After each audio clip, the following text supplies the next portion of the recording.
Before the break, Senator, we were talking about the polarization in the country, left versus right, Democrat versus Republican, and it appears that that polarization exists in an institution that always prided itself on collegiality, the U.S. Senate. Well, the big problem is that not enough people participate in the political process.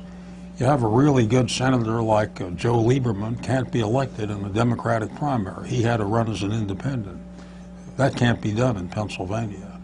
Or you have somebody like John McCain ran for president, and he's having a primary fight now. It appears that he may not be conservative enough for Arizona Republicans. What we have to do is get more people in the political process. There's a big election coming up on May 18, primary election, where I'm on the ballot.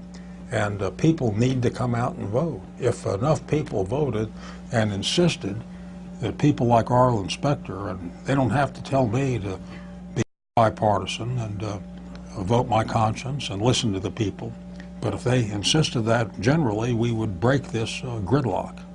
It seems that there was a time, though, that moderation, and when you looked at the Senate, when we had senators that worked, Everett Dirksen and some of the giants of the Senate.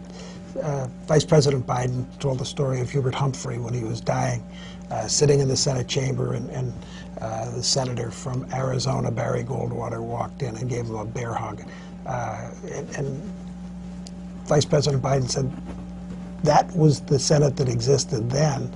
And you just said at the break, you play the cards that you're dealt. But how do we change that?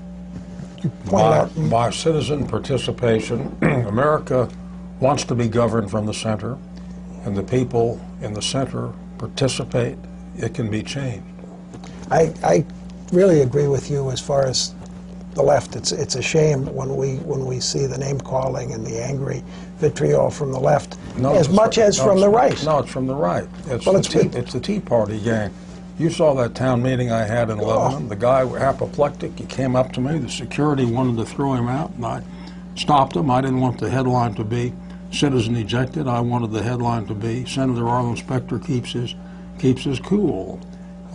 They got a lot of energy, and I'm not taking the primary for granted, but if, as and when I face Toomey in the fall, there's a guy who is so far to the right. He's not far right, he's far out. But the Tea Party gang, 97% record from the American Conservative Union, wants to take Social Security funds, put them in Wall Street. Think of what would happen, his Wall Street buddies, think what would happen to retirement accounts. The Tea Party crowd, as you refer to them, there just doesn't seem to be a rational reason for their anger. I mentioned we did a commercial supporting the health care bill that the president had on the table, and I got phone calls from people with the worst vitriol you can imagine. I'm sure nothing compared to what you faced. There were a lot of misrepresentations. Sarah Palin talked about death panels. They talked about a government takeover. That wasn't to happen.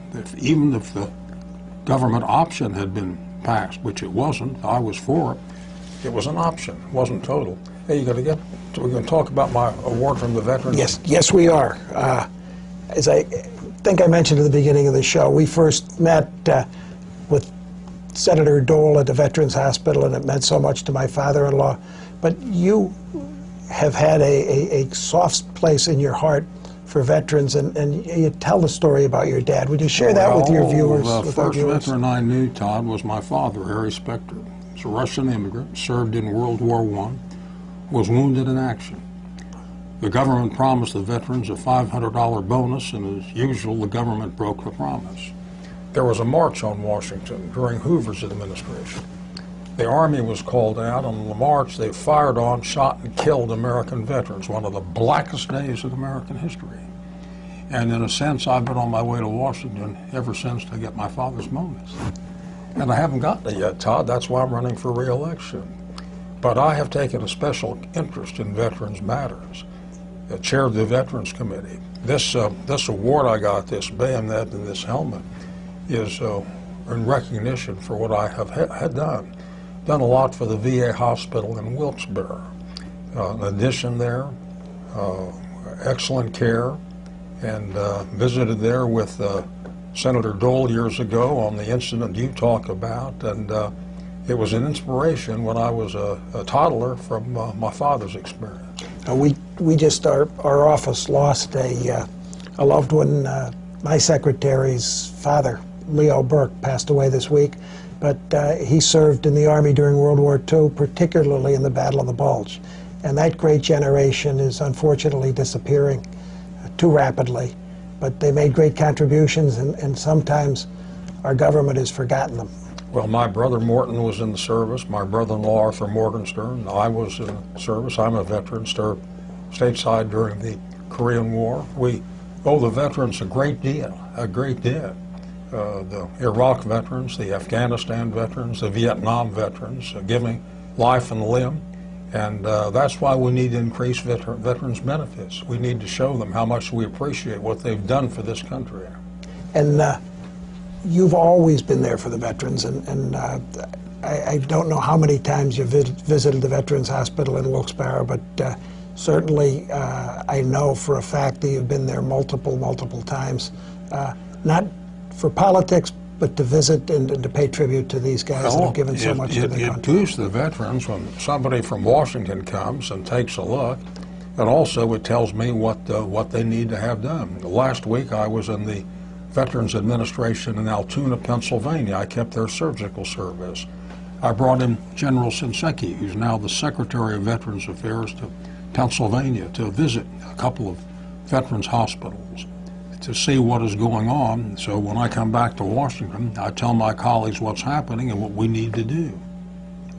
Well, when we come back, we'll have a few words with Senator Specter and talk a little bit about what we have in store for the next couple months. So stay tuned to You Be the Judge.